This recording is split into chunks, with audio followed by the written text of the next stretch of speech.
tema para a noite de hoje, que a gente propôs, que é um tema, felizmente ou infelizmente, está em pauta, e é importante nós passarmos o posicionamento da doutrina espírita em relação a isso.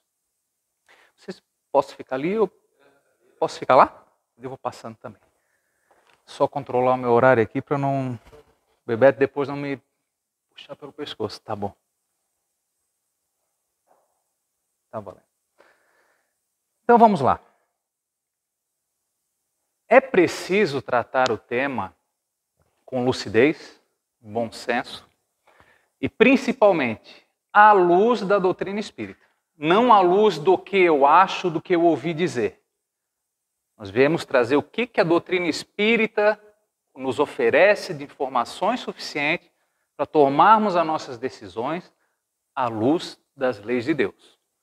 E para a gente tratar disso, é preciso a gente se adequar aqui no sentido de entendimento, de contexto, o que fala a legislação brasileira hoje sobre o tema. Artigo 5º da Constituição Federal.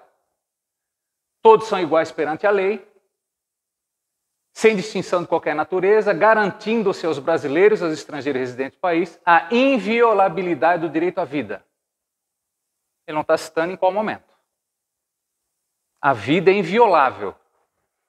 Segundo, do Código Civil, a personalidade civil da pessoa começa no nascimento com vida, mas a lei põe a salvo desde a concepção os direitos do nascituro. Desde o momento da concepção, a Constituição no Brasil preserva o direito à vida. Ela não está falando de aspecto espiritual, não está falando nada. Tá? Código Penal, artigo 104, 25 e 26. Provocar aborto, são o que é considerado crime, né, no Brasil. Provocar aborto em si mesmo, consentir que outro lhe provoque, provocar aborto sem o consentimento da gestante, provocar o aborto com o consentimento da gestante. Não se pune, no Brasil, o aborto praticado por médico, se não há outro meio de salvar a vida da gestante. E aborto no caso de gravidez resultante de estupro.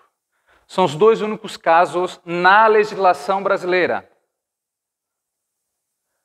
O STF, através desse ADPF aqui de número 54, passou a prever o direito ao aborto no caso da criança com anencefalia, o feto anencefélico, né?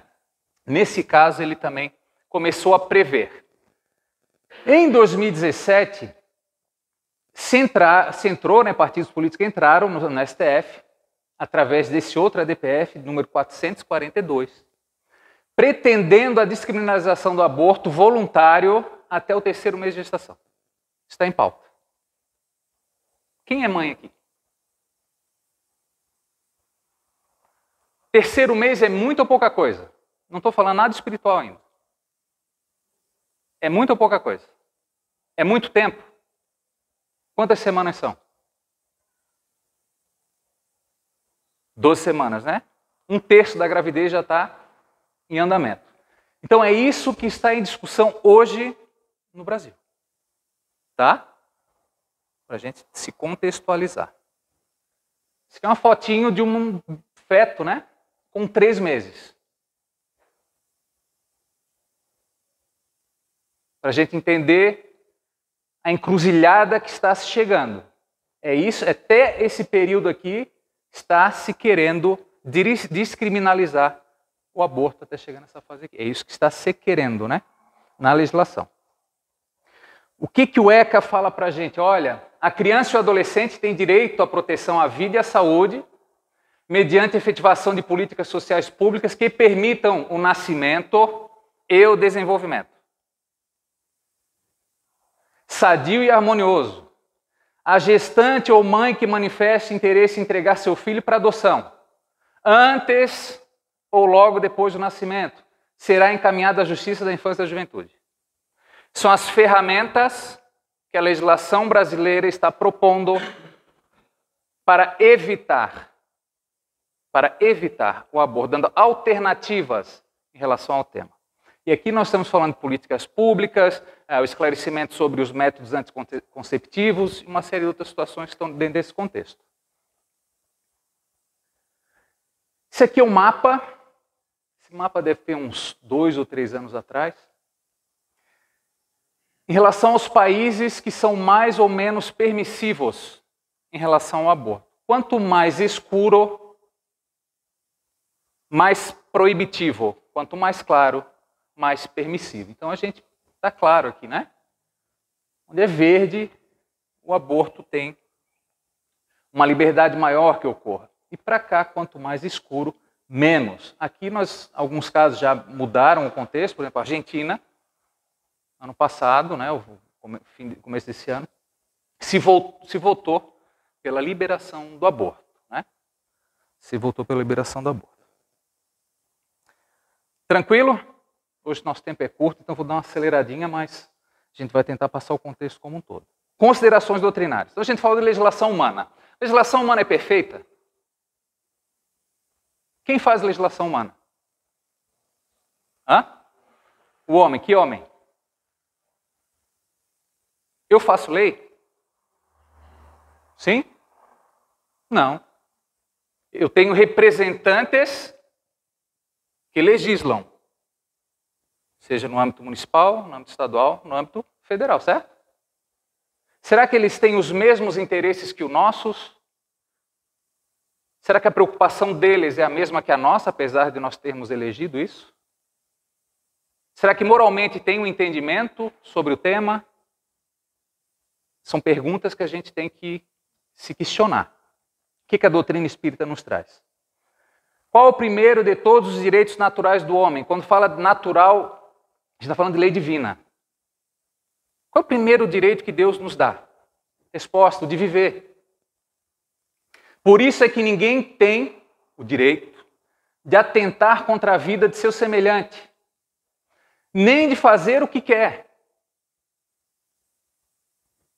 que possa comprometer-lhe a existência corporal. Por que a gente encarna? Por que espíritos encarnam? Qual é o objetivo disso?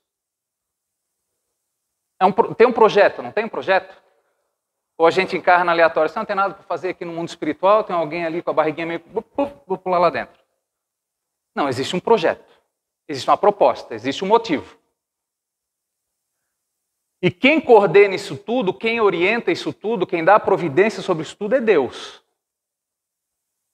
Só a Ele cabe o direito de fazer com que essa jornada seja interrompida. A mais ninguém.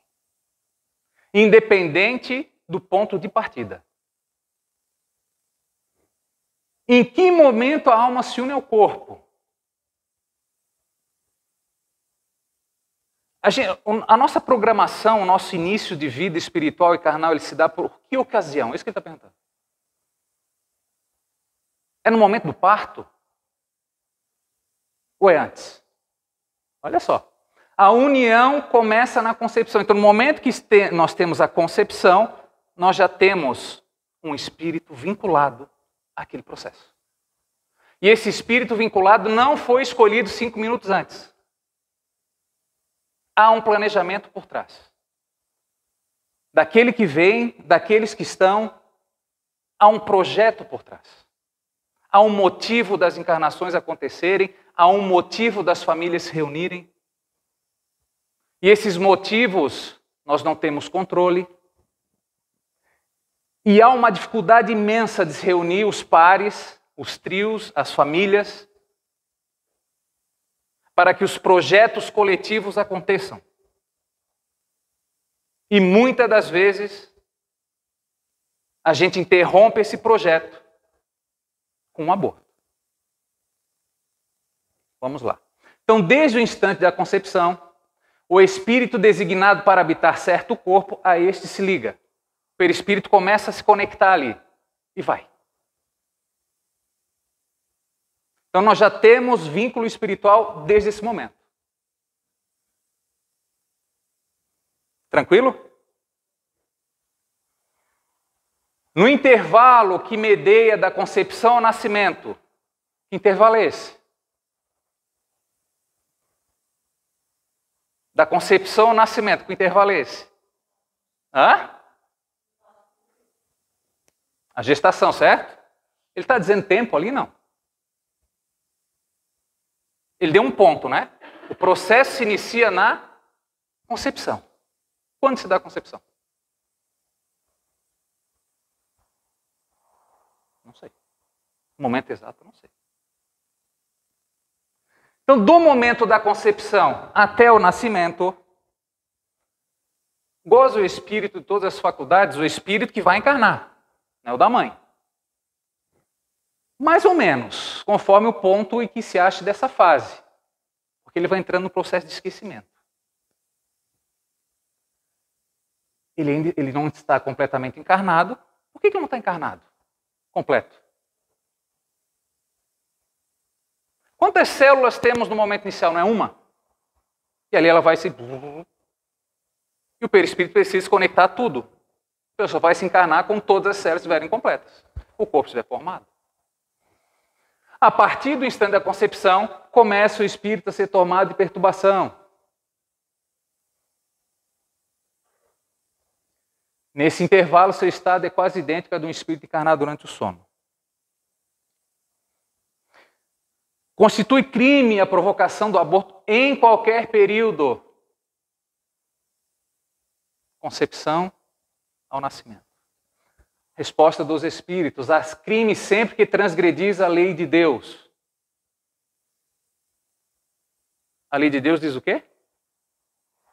Ninguém tem o direito de atentar contra a vida de ninguém, independente da situação. Quinto mandamento da lei de Moisés, qual era? Quem lembra?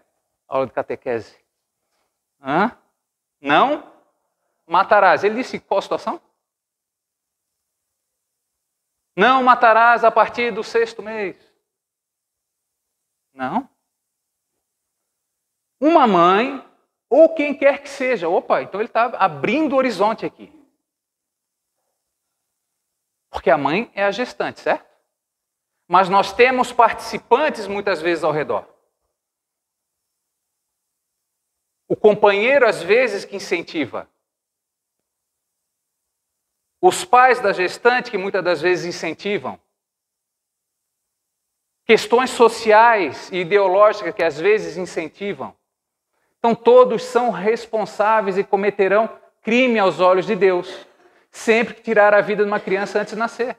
Por quê? Porque impede de uma alma passar pelas provas que teria com aquele instrumento que é o corpinho físico que a gente tem até hoje. Que consequências tem para o espírito do aborto? É uma existência nulificada. E terá de recomeçar. Quando é que vai recomeçar? Com quem? E se esse não for um espírito tão amoroso, tão amigável, com essa família que fechou as portas, como é que ele fica no mundo espiritual? Como é que fica a abordagem dele em relação a essa família? Será que a relação permanece boa ou não permanece boa? Será que ele consegue de imediato conseguir uma outra alternativa? Ele tem que recomeçar. E tem uma fila.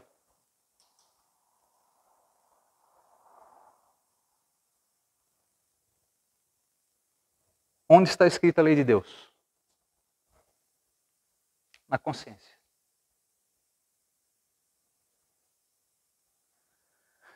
Divaldo Franco, pelo Espírito de Joana. Todas as criaturas têm consciência da lei de Deus. Os desmandos a que se entrega, os abusos a que perpetra, os excessos a que se expõe, não lhe permitirão tranquilizar-se, porque inscrita na consciência, a lei de Deus, no momento justo, convocará o infrator ao reajuste de que ninguém se furta. Por que eu estou colocando isso? A partir de amanhã sai uma lei humana, dizendo que pode fazer uma série de coisas. A minha consciência vai deixar eu cometer, porque a lei permite? A partir de amanhã, se o seu vizinho falar mal de você, você tem o direito de matá-lo. O que a minha consciência fala? Eu posso fazer? Com a lei humana dizendo que eu posso? Posso. Devo? Não devo. A minha consciência, a minha proposta moral, a lei de Deus que está gravada em mim, ela não me permite. Independente do que for. A lei humana não sobrepõe a lei divina em nenhum caso. Ela vai se adequando com o decorrer dos tempos, né, das décadas e dos séculos. Já foi muito pior. E ela vai evoluindo. Na medida que nós vamos evoluindo. Que os legisladores vão evoluindo. Mas enquanto tivermos uma visão materialista da vida, o aborto é consequência. Tal qual como o suicídio. Se eu tenho uma visão materialista, a minha abordagem perante a vida vai ser matemática. Se eu não quero, para que ter? Se eu estou com um problema agora, para que levar até os 80 anos? Eu não vislumbro os aspectos espirituais da minha existência e os impactos que essa minha decisão vai ocasionar para mim. Eu só vejo agora. Então a consciência espiritual da nossa vida é o que a doutrina vem trazer. Não proíbe nada, mas joga uma pressão nos nossos ombros. Ah, mas foi o amigo ouvir dizer, parece que é bom, parece que é isso. Liberou a droga amanhã. Vou usar? Minha consciência diz que não. Tem muita coisa que é liberada. Nem por isso a gente se adequa a isso. A minha consciência vai dizer o que é importante para mim. Aqui a gente vai acelerar um pouquinho. Já faltam 10 minutos. Aborto intencional, que são os tipos, né? Os tipos, né? Que o intencional delituoso é aquele que a criatura tem a intenção de interromper por vontade própria. Tomei a decisão, eu, meu marido, seja quem for, os pais me forçaram, a sociedade está dizendo que faz parte do jogo, vou interromper. É o delituoso. O espontâneo, quando ocorre sem necessariamente a gestante querer. Pode ser por uma série de motivos. Projetos encarnatórios que não eram para vingar naquele momento, para ajuste perispiritual. Pode ser por uso de algum medicamento, alguma droga, alguma coisa que ocasionou o aborto forçado, né? Mas não necessariamente foi interesse da mãe em que isso ocorresse. Aborto terapêutico. Questão 359 da obra. Dado o caso que o nascimento da criança colocasse em perigo a vida da mãe, haverá crime em sacrificar-se a primeira para salvar a segunda? Se durante o parto, ou em algum momento da gestação, né, essa gravidez colocar em risco a vida da mãe, o que se faz? O que se faz? Não. O que é preferível? E quando fala preferível, ele não está dizendo o que tem que fazer. Preferível é que se sacrifique o ser que ainda não existe a sacrificar o que já existe.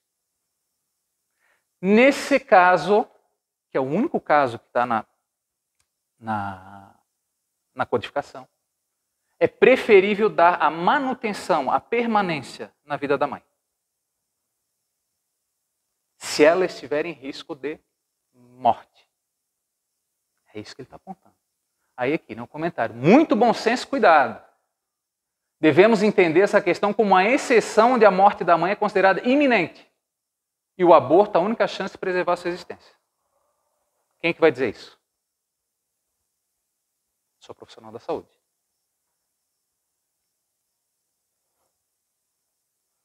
Aborto eugênico ou piedoso. Que objetivo visa a providência criando essa aqui é a terminologia da época, né, da tradução da época. Criando seres desgraçados como os cretinos idiotas.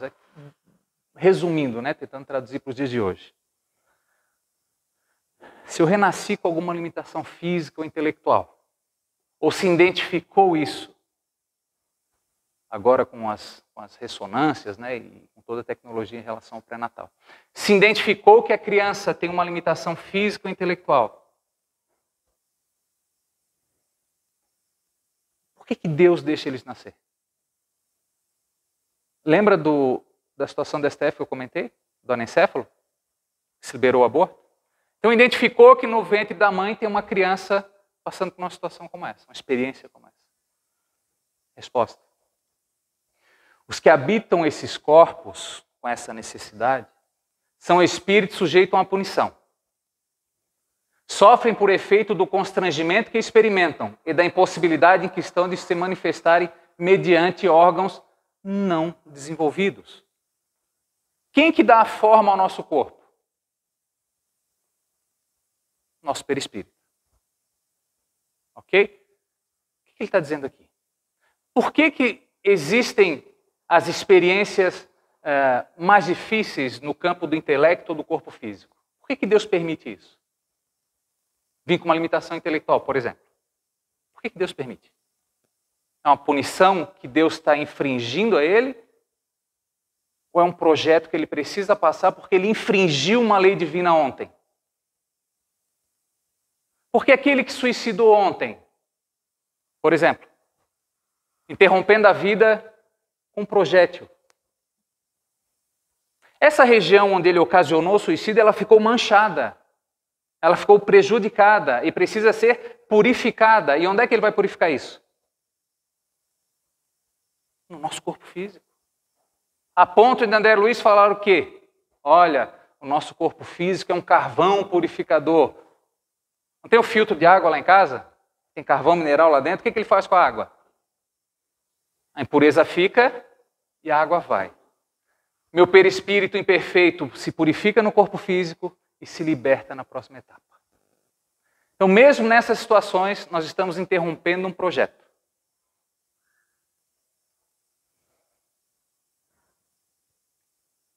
Aborto por estupro, talvez uma das situações psicológicas mais difíceis para a mulher, em dar manutenção numa gravidez vitimada do estupro, mas mesmo assim, a doutrina espírita se posiciona contra a interrupção, porque nós temos por trás disso tudo também a lei de causa e efeito.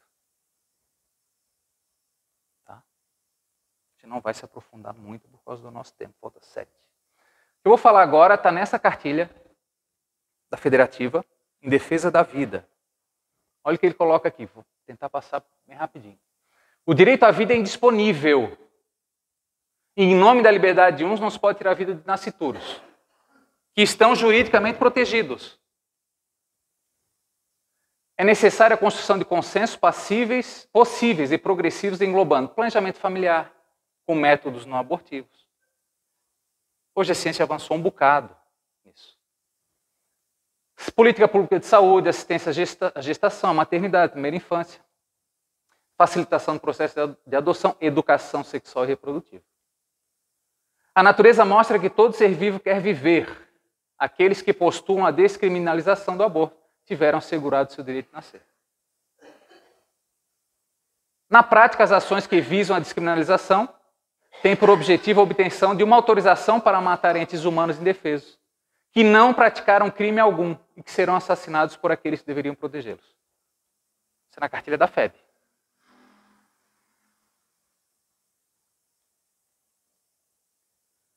Mesma cartilha. Considerando todos os argumentos trazidos na cartilha, seja pela ótica do espiritismo ou do direito, fica muito claro que o aborto é considerado crime contra as leis. A lei de Deus e a lei humana no Brasil, nas situações que a gente apontou. Notadamente neste século em que o aborto pode ser considerado um obstáculo que dificulta a chegada daqueles que vão colaborar para a regeneração do planeta. Olha só. Porque eu estou fechando porta. Tem um livro chamado Roteiro. Esse livro é de 1940. Lá vai pedrar. Nesse livro, Emmanuel traça, de maneira, vou resumir aqui, que entre encarnados e desencarnados naquele tempo, existia no nosso planeta pouco mais, pouco menos de 20 e poucos bilhões de espíritos. Àquele tempo, o censo acusava 3 bilhões de encarnados no mundo.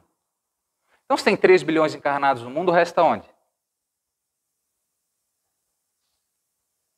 Hoje nós temos quanto? 7,5 em 2022. Onde é que está o resto? Está esperando para vir.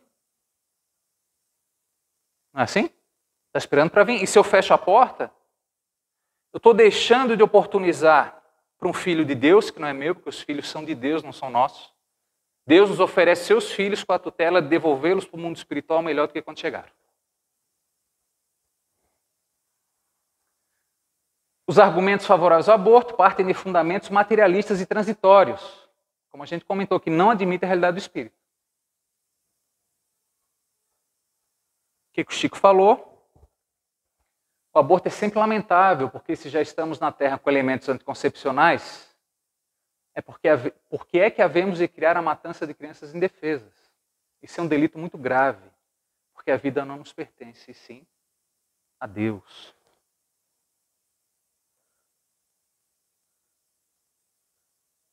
Aqui. Já desde essa vida poderemos ir resgatando nossas faltas. Cometi, seja alguém que cometeu por equívoco, por falta de entendimento, seja o que for, e porque esse é um tema que é um tema silencioso. É um tema silencioso, principalmente dentro de casa. Muitas das vezes quem está pensando nisso, ele não vai botar isso na mesa. Mas se nós levarmos o tema para dentro de casa, à luz da doutrina espírita, e conversar isso com lucidez, talvez toque um coração. Talvez toque alguém muito próximo, algum familiar, algum amigo, que talvez esteja pensando em cometer o ato, e que sejamos nós fomentadores de boas ideias, de boas intenções. E se por acaso tenha cometido, a gente pode reparar desde já. A perda de um dedo mínimo quando esteja prestando serviço apaga mais faltas do que o suplício da carne suportando durante anos, com objetivo exclusivamente pessoal. Então a gente pode fazer uma série de coisas. Eu posso adotar diretamente, eu posso adotar indiretamente, eu posso ajudar em enxoval. O que mais falta é gente para fazer enxoval para criança? Se desculpar de coração pelo fato ocorrido, porque Deus é perdão e misericórdia absoluta. Todos nós erramos, todos nós cometemos equívocos diariamente, mas graças a Deus a doutrina espírita nos dá instrumentos, que a gente tenha consciência dos nossos atos. Por que eu estou fazendo isso? Por que eu não devo fazer isso? Tem uma história narrada no livro Gestação Sublime Intercâmbio, do médico Ricardo de Bernardi. Um texto do cabeçalho, o título dessa mensagem, não vou relatar ela inteira porque a memória falha, mas é anencéfalo e abortamento. Ele comenta que um casal que frequentava determinada casa espírita aqui da região engravidou. E passado o tempo do pré-natal, em determinado exame realizado, foi identificado que o feto era anencéfalo. E além da identificação do impacto inicial da notícia, talvez o impacto maior para eles foi que o médico sugeriu fortemente o aborto. Eles ficaram um pouco revoltados com a posição do médico, mas também muito tristes pela mensagem que receberam, pela notícia que receberam. Porque é mais do que natural que nós queiramos os nossos filhos perfeitos. Contudo, é o sonho do casal. Mas se vir, há um projeto por trás. Então eles continuam a gravidez. Ela vai para o trabalho de parto. Tem o filho. Passa-se algum período, pouco tempo, em incubadora. E essa criança vem a falecer. Passa-se o tempo, eles se restabelecem. Voltam a atuar na casa espírita. Trabalhavam em reunião mediúnica. Em determinada reunião mediúnica, uma médium levanta a mão e fala: olha, tem alguém querendo se comunicar. E a médium permite que esse espírito dê a comunicação. E o espírito começa assim: boa noite, meu nome é Shirley. Eu estou aqui para repassar essa informação, pelo impacto que ela terá, não só para quem está participando dessa reunião, mas para todos que ouvirem. Eu era aquele anencefalo. E hoje consigo entender o motivo daquilo tudo e venho aqui para agradecer os meus pais pelo carinho imenso que tiveram comigo e não interromperam aquela gravidez. Todo o processo pré-natal de Evangelho no Lar foi para mim uma terapia. Pois eu tinha um passado de muitas dívidas e meu perispírito estava manchado.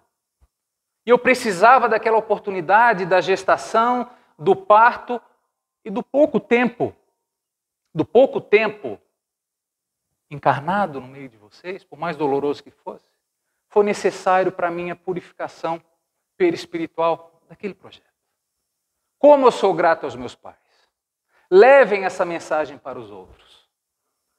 Passa-se algum tempo, o casal engravida e recebe a mesma Shirley, dessa vez agora, com um corpinho perfeito. E deram continuidade no projeto que aquela família tinha em relação a esse agrupamento espiritual. Então que possamos, nesses momentos, fazer nossas reflexões. Nos momentos de dúvida, em que a gente se questione se eu atendo a legislação humana, se eu atendo a legislação divina, façamos um teste simples.